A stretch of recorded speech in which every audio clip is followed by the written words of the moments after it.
So are you looking to build or upgrade a gaming PC and not quite sure how much RAM or what type of RAM you need? I'll feed you, baby bird.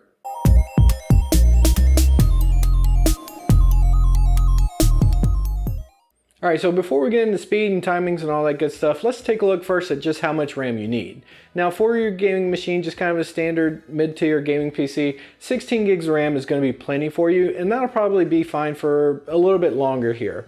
If you're playing a lot of games and you're actually streaming or maybe recording games, stuff like that, kind of that light content creation, then I'd recommend you look at potentially going to 32 gigs of RAM, and that would be a nice streaming, editing, gaming PC for sure. And then on the high end, if you're doing high-end content creation where you may be editing 4K, 8K videos, something like that, maybe you do CAD drawings and renderings for a living, you may want to look into about 64 gigs of RAM. For most of us, that's going to be absolute and complete overkill. However, if your livelihood depends on you producing content, overkill is underrated. Alright, so now that you know how much you need, let's take a look at what type you need. Now for most of us, that's going to be DDR4 memory. There is DDR3, which is still available if you're doing like an office PC flip, but for the most part, we can all look at DDR4 memory. And if you want to be absolutely certain, what I would do is actually just Google your actual processor and it'll tell you the compatible memory type. For me, that would be an Intel 10850K, so I can just pop that into Google, find the Intel ARC page, and then look at the memory specifications, and it would tell me that it needs DDR4 memory, and it also tell me what speeds were supported, as well as dual channel versus single channel versus potentially quad channel. Now you can do the same for a Ryzen chip. You would just type in the Ryzen, for example, a 5600X, and then go to the AMD product specification page for that, and once again, it'll tell you what type and what speed memory you can use with that particular processor. Alright, now the next thing we're going to get into is speed and timing. So with speed and timings, it's really dependent on two things. One, the CPU that you're using, and two, the actual motherboard that you're using. So for example, if you took an i5 processor, typically they'll run with memory up to 2666 megahertz, and that's the first number published by the manufacturer for the speed rating. Now the frequency isn't the only thing you should take a look at when you're looking at the performance of a kit of RAM. The second number that we need to pay attention to is actually the Cas latency or the timings. Now I'm not going to get too involved into what these are and what they do, but essentially what we want is the lowest number available at that first number. So for example, a lot of the kits of RAM that most people will buy are 3200 megahertz CL16, which means a Cas latency of 16. Now that's a pretty good kit of RAM. However, if you had a 3200 megahertz kit and it ran at CL19, that would not perform as well.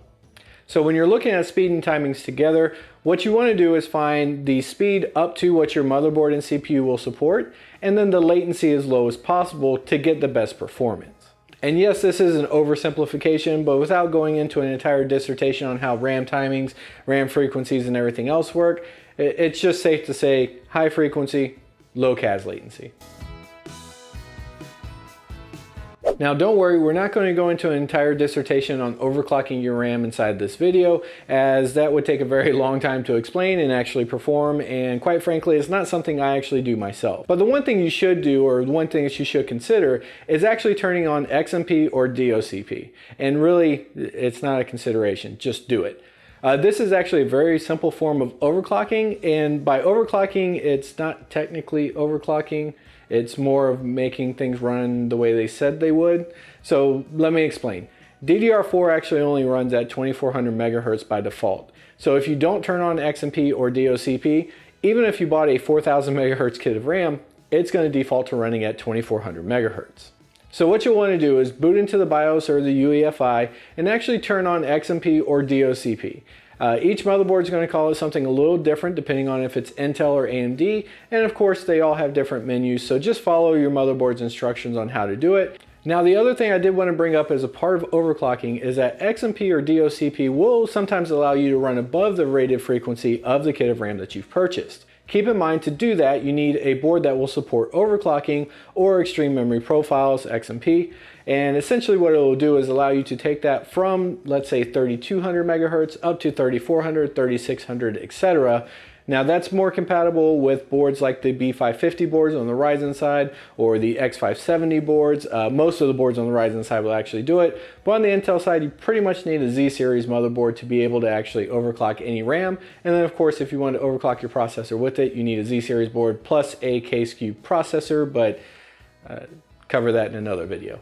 Now to sum up overclocking and performance in general, remember, you can go higher than the stated value of your CPU and of your motherboard, but it will downclock that kit of RAM to the highest stated specification that your motherboard and CPU can handle.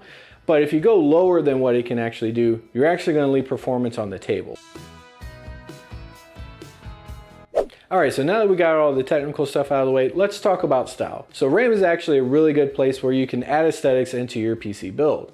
Keep in mind though, if you go with something that is a very high profile kit of RAM, even though it may look very good, it could actually get in the way of you being able to top mount your radiator or fan clearance or even CPU cooler clearance. And so keep that in mind. You may have to actually make some sacrifices in the kit of RAM that you want to use, depending on the other components that you have.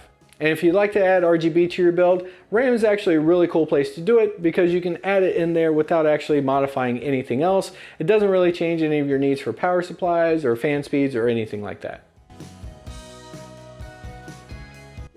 So price and branding. What I typically do now that I know how much I need and what speed and all that good stuff that I'm looking for, I just kind of look at it and sort by price. In particular, Corsair and Crucial, they make very good RAM. I personally use Team Group products in most of my builds. I love their Delta RGB. It's actually what I have in my gaming PC.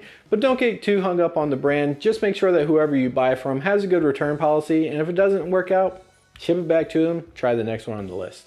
And I hope this video helped you out. If it did, hit the like button and consider subscribing. If it didn't, hit the dislike button twice. And as always, guys, I appreciate you watching, and I'll see you in the next video.